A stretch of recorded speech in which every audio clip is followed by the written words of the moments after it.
What is up, y'all? Happy Saturday night. I guess we're past midnight now, so it's probably really Sunday morning. Might be Sunday when you're seeing this. But yeah, we're here for our Saturday night secret sermon where we do our secret teachings of Jesus. And for this segment, I go through the Nag Hammadi scriptures and I am reading portions to you guys. And basically this came about because I was just curious. I wanted to read some of the other Gospels and the Dead Sea Scrolls and etc. And I didn't know when I'd have time to do that. And so I thought it would be awesome to just come on here and we could share this together on a weekly basis. So that is that. So basically, I am just reading through, so we started on the Secret Book of James, and there's a whole playlist on my channel called Secret Teachings of Jesus, and we have since then moved on to the Gospel of Philip. The Book of James had more dialogue, more scene work with Jesus and the disciples, really fun times. The Gospel of Philip has been these cryptic portions of text that are meant to be sort of meditated on and mulled over and digested. And so basically I'll come home from work and I will pick a passage that sort of jumps out at me. I will read it through a couple of times before I start the video, and then I basically read it to you guys and give you the downloads that I'm getting in the moment.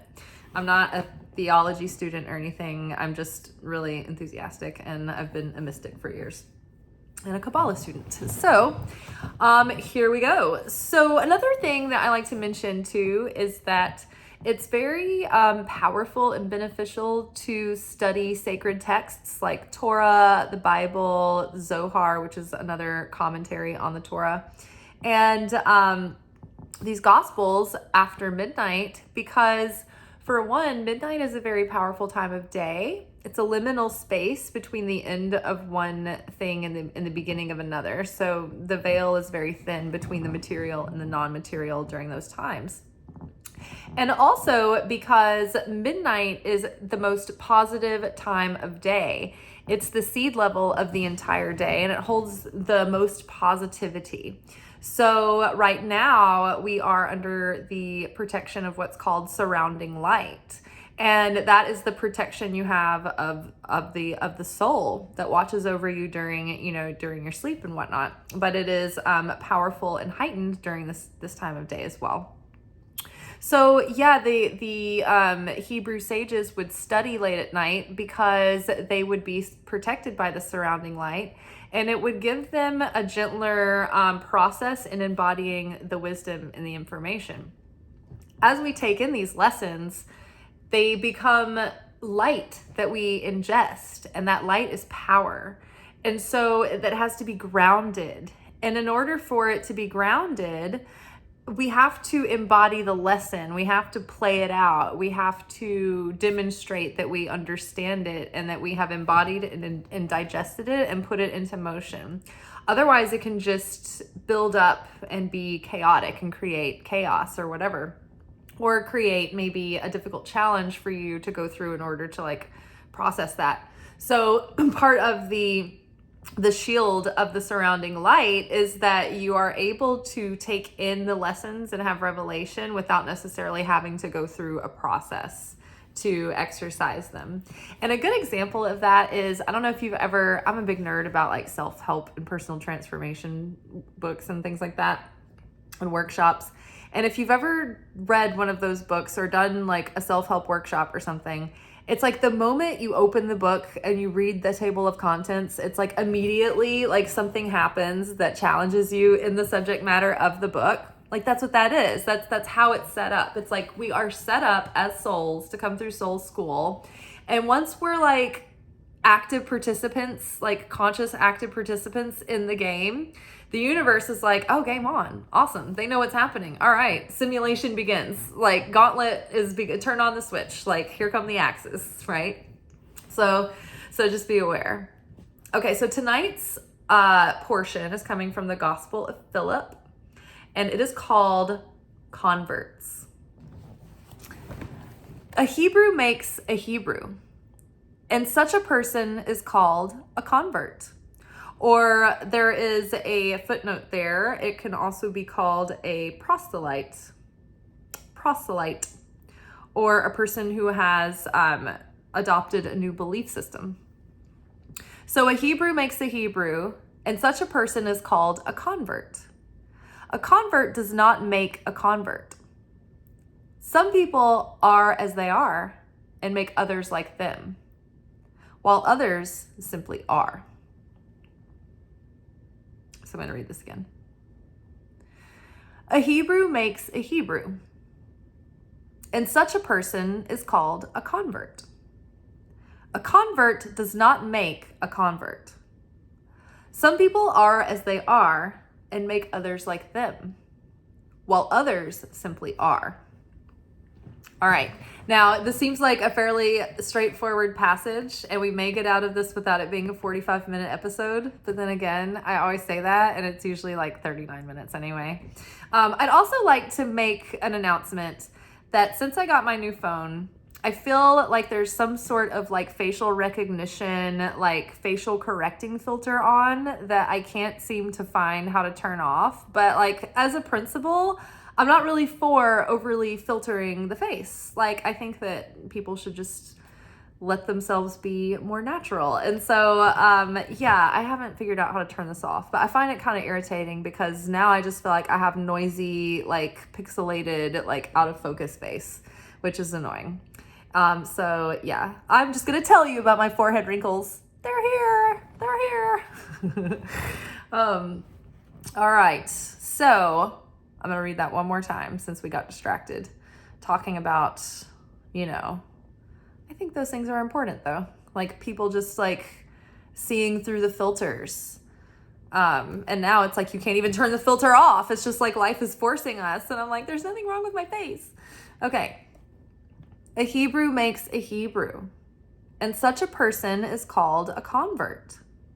A convert does not make a convert. Some people are as they are and make others like them, while others simply are. Okay, so here's what's happening here. A Hebrew makes a Hebrew. When they say a Hebrew, or when they use the term, particularly the term Israelite, that's not necessarily strictly referring to the ethnicity of a person from Israel or a Jewish person with Hebrew blood. Mystically speaking, an Israelite is a person who builds affinity with the light. They are a person with a spiritual relationship and a consciousness where they are building the vessel to contain the light. So in order to do that, one must make themselves like the light, and it takes practice and it's a devotion. So in the Bible or in the Torah or in the Zohar, when the term Israelite is used, it's really talking about an individual who is building affinity with the light or has built affinity with the light. So a Hebrew makes a Hebrew. Now, a person with affinity of the light makes something else, an individual with affinity of the light. So basically what's happening here is we're talking about a concept in Kabbalah called cause consciousness. There's cause consciousness, and the opposite of that is effect consciousness. The creator, the light, was the original cause of creation, of reality. The way that the Bible in Genesis puts it is God said, "Let there be light," and then there was light. In science, we understand that our universe was birthed in that moment of the Big Bang, right? So the light was the cause, creation and reality was the effect. Light is the cause, and vessel, in this case, would be the effect of things. So nothing really affects the creator. source energy. It's like the sun, right? We can do whatever towards the sun, but it's out of our control. The sun, it's not to say that the sun doesn't have fluctuations and solar flares and all of that, but like we aren't having an effect on the sun. The sun is having an effect on us. The sun is the cause. It continuously radiates light, but we don't affect the sun. We may have clouds that filter the sun. We may have turned away from the sun on Earth in our rotation, but the sun is always consistent. It's unchanging. Vibrationally speaking, so think of a tuning fork. When someone strikes a tuning fork, it sets this perfect pitch, and the notes in that neighborhood that want to be in resonance with that pitch, it's like it'll urge them to change to that pitch. It'll lead them in the direction of that pitch. The tuning fork, though, does not go out of tune, so the tuning fork is the cause, right? And the other strings or whatever on the instrument, they're the effect. So, vibrationally speaking, we are trying to practice cause consciousness versus effect consciousness, where we choose vibrationally and emotionally and energetically and consciously where we want to set our dial and our thermostat, and we want to leave it there. And we want to leave it there no matter what the outer circumstances are, no matter what appearances might be. It's like you have that unshakable faith and that certainty, and your energy stays the same and you're unwavering. So if you're in a big group of people and there is something that appears to be a challenge or a crisis breaking out or something dramatic, and the group is all of a sudden all caught up in the drama of it and the story, and everyone is in group think and everyone's in group panic, but you are the calm one. You're the one that is not panicked, and you're the confident, self-assured one. You can take control of that situation, and your energy is going to be the stronger energy that influences everyone else. So our job as the people who are actually showing up here and watching this channel and studying these things is to learn to be the cause consciousness, the cause and not the effect. When you are the cause, other people don't even realize it, but their vibration shifts to be more like yours. Unless you're very polarizing for them, which is also a possibility. So, a Hebrew makes a Hebrew.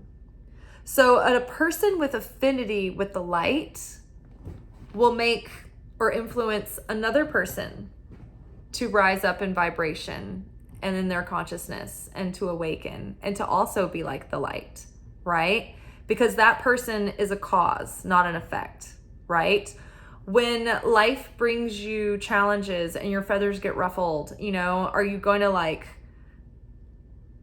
sit with it for a second and then let it pass and then notice those triggers and see what kind of an opportunity you can make out of it? What is this revealing to me about myself? What can I transform in this moment? How can I channel this anxiety into, more awareness or more, less apathy and more action, but not reactive action. You want certain, guided, free will action, right? Not something that came out of scarcity or fear or, temptation or whatever. You want to make solid, grounded decisions for your free will to be activated. So, a Hebrew makes a Hebrew. A person with affinity with the light affects those around them and can influence others to have affinity with the light. So the stronger and more stable your energy is, the more integrity that you have, the more you have done the transformation of transforming your darkness and transforming that into more love and compassion and strength and courage and whatnot, then you have more influence and more power in a situation. And so vibrationally speaking, your vibration is cleaner and more focused and stronger than the people who are scattered, and their emotions are taking them up and down, and their moods are swinging, and their focus is going in and out, and it's all over the place. Just like my focus right now. I'm like so annoyed. This should be a better camera. My old phone, even though it was all pixelated and like the noise and everything, it didn't upload very well. At least it was like, it behaved better. My God. So yeah, but the people who are all over the place, they can affect the situation and make it kind of like worse. They can bring everybody's mood down, but like when they're all over the place, it's like they're not going to have the strongest influence to turn it around either. So cause consciousness versus effect consciousness. When we are having an affinity with the light, we create other people, or like we lead the way, or we create the vibration for others to rise with us. For instance, when Jesus was here on earth, the vibrational frequency and resonance that he was emitting was unmatched on this planet until he came.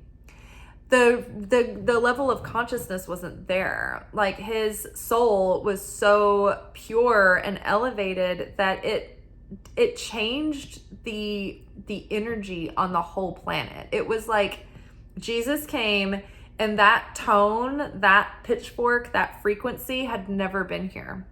And so his mere presence on earth started to raise the vibration of the planet, and it started to change and transform the people who were near him, and all the places that he went and walked through. Like, that's why he couldn't just stay in his village and have people come to him. He had to go out. He had to spread his energy and be this like tuning fork in all these different places that would like turn it on in all these different areas of the the Middle East, and so it would spread.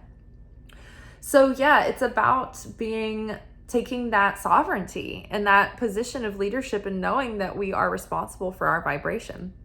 I remember years ago, around circa 2010 to 2013, 2012, maybe it was like 2009 through like 2012, 13. I worked there for 4 years. I worked downtown at a brewery, and it was a hellhole.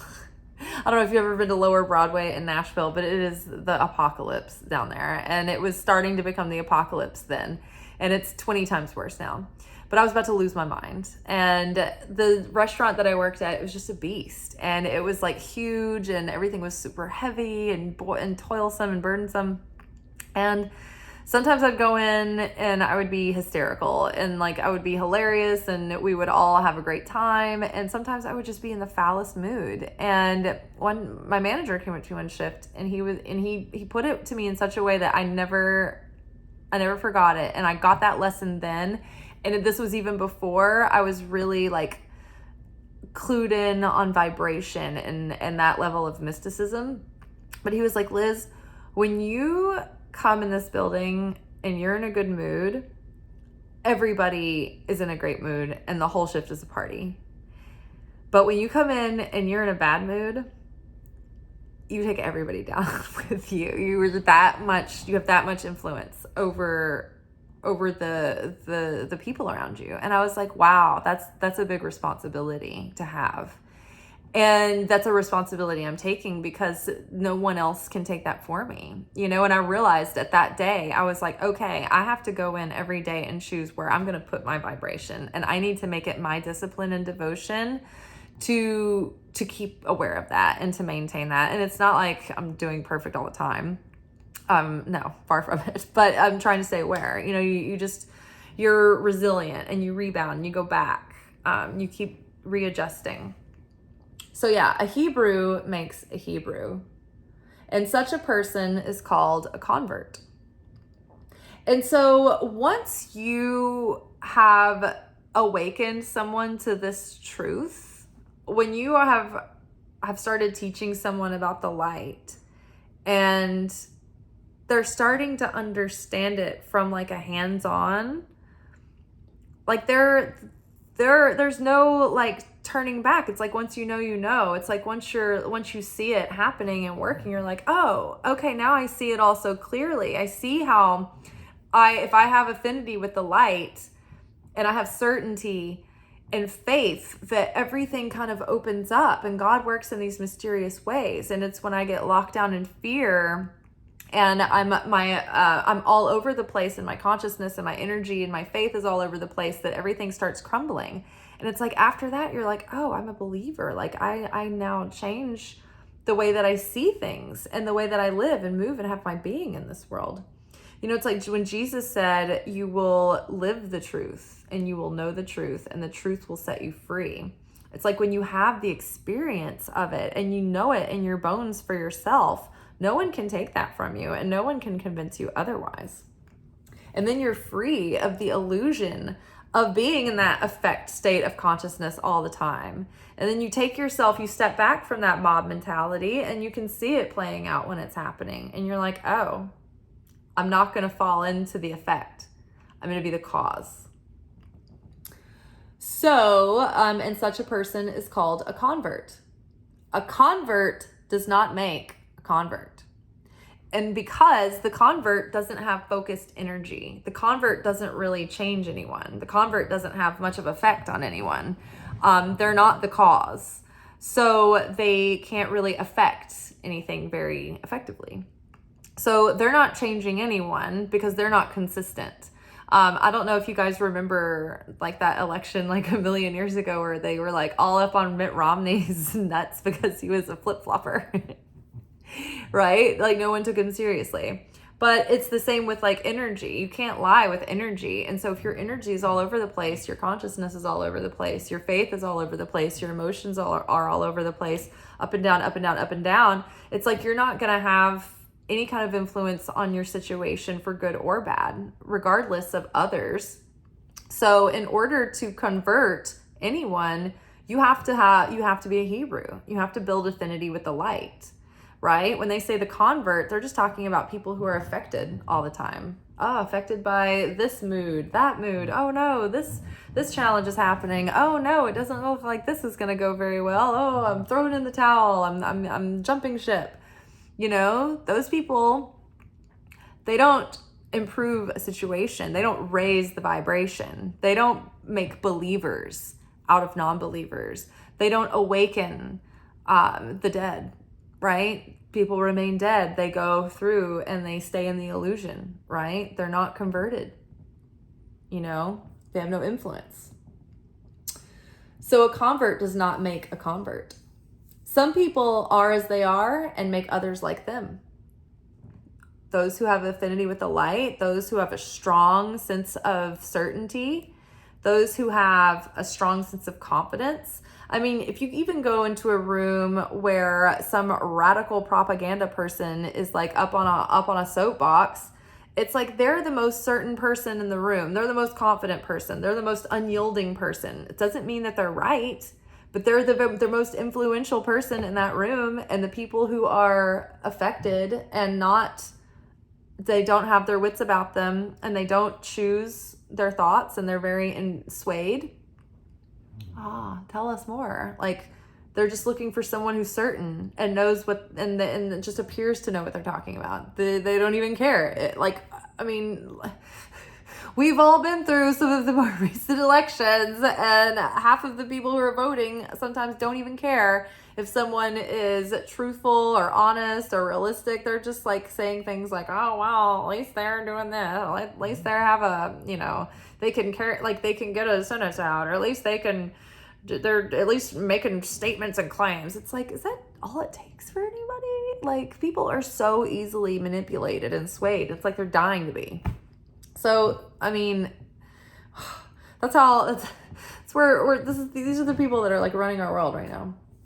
So yes, it is up to us to be the Hebrews. It is up to us to be the Israelites.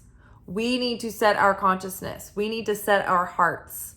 We need to set our emotions, our energy, and our intentions, because we are going to be the converters, right? We're the Hebrews making converts. And so some people are themselves and they make others like them. Well, if you have integrity and you are authentic and you are stable in yourself and you're not wishy-washy and all over the place, then yeah, you will be influential and people will start rising up to your energy, your vibration.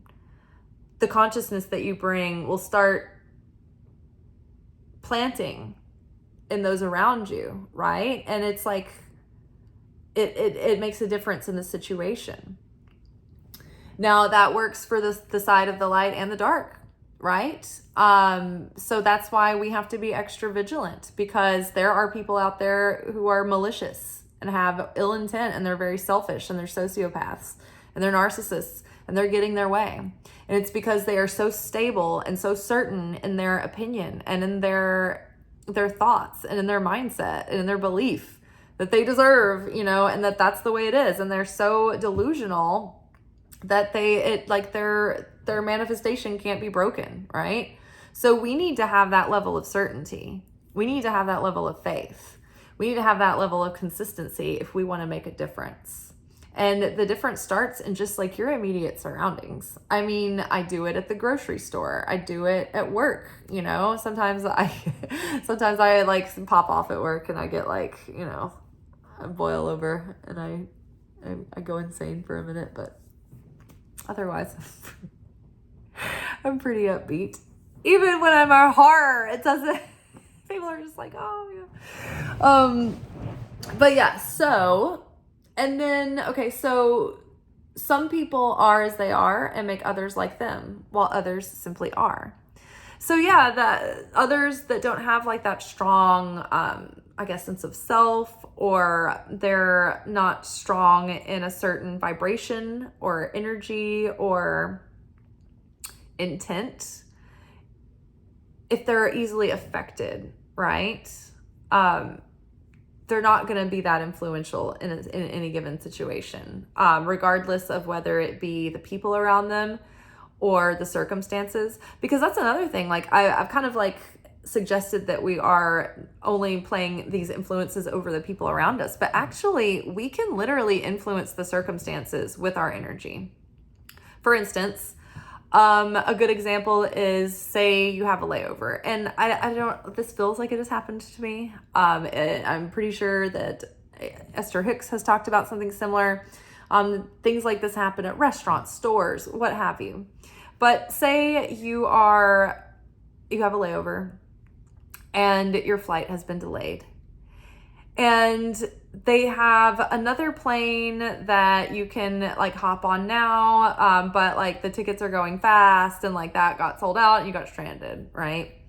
So in that moment, if you get bent out of shape and you're like, oh man, this is awful, and you start getting in a crabby mood and you despair and you lose hope, the circumstances are going to get worse. Like you're not going to be able to find a flight.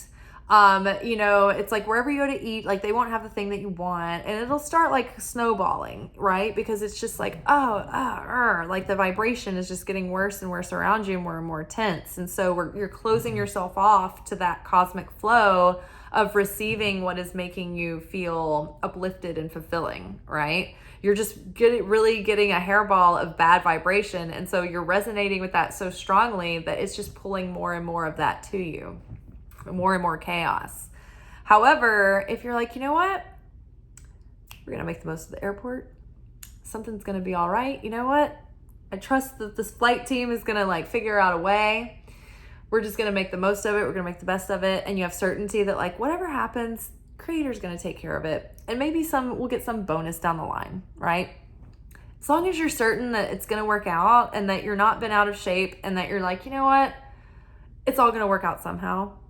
That maintaining that faith and not throwing into despair helps you take all the energy of positivity that you've been putting into this trip, and it shifts it over into like like it's like a rollover positivity deposit. Whereas when you lose like your faith in something and get despairing because of the challenges, that's when you lose all the energetic investment and all the momentum that you have. It doesn't get transferred, it just like spills out, you know? So you want to keep the faith. And no matter what happens, even if that flight falls through, like another one, it'll transfer into an even better one where you're going to upgrade, right? But if you get been out of shape, short circuit, you break the vessel, right? And you spill out all that energy.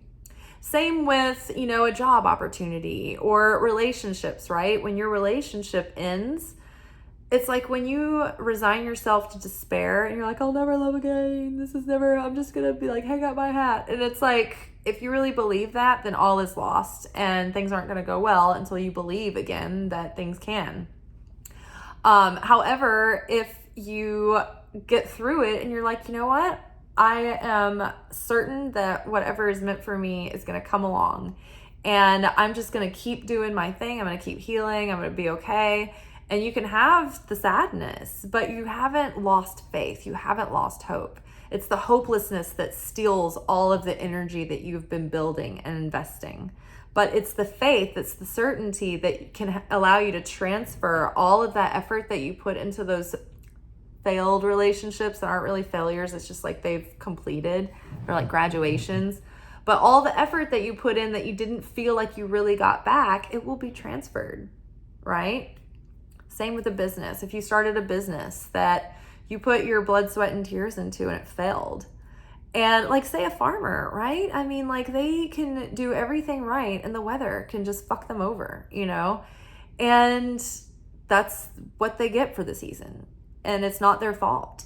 And so if that farmer is like falling into despair and they lose all hope, then it's like, that's not like they're just starting from scratch next year with their crop and their luck. But if they're like, if they can keep that faith, even in the midst of that hardship, even knowing they're going to have a thin winter, that next summer, their harvest is going to double because of the faith they put in. It's all going to transfer. All that effort is going to move over. So just keep that in mind. All right, let's read through this one more time. And oh my God, 32 minutes, not 45, not 45. Okay, a Hebrew makes a Hebrew, and such a person is called a convert. A convert does not make a convert. Some people are as they are and make others like them, while others simply are. All right. So basically, a person with affinity of the light, a person with affinity with the light, they become the cause of any situation, and they can have influence and they can convert others to be believers. But those who they don't have affinity with the light, they're of an effect consciousness and not a cause consciousness. They don't affect. An effect does not affect. Only a cause affects. So think about that. All right, you all. Well, I hope you have a wonderful rest of your Sunday or whenever you see this. A Hebrew makes a Hebrew, and such a person is called a convert. A convert does not make a convert. Some people are as they are and make others like them, while others simply are. All right, that is that. Be good, but not too good, y'all. I'll see you tomorrow for our energy oracle forecast for the week, where we take a look at the week ahead and see what kind of energies will be influencing us for the next 7 days. All right, bye.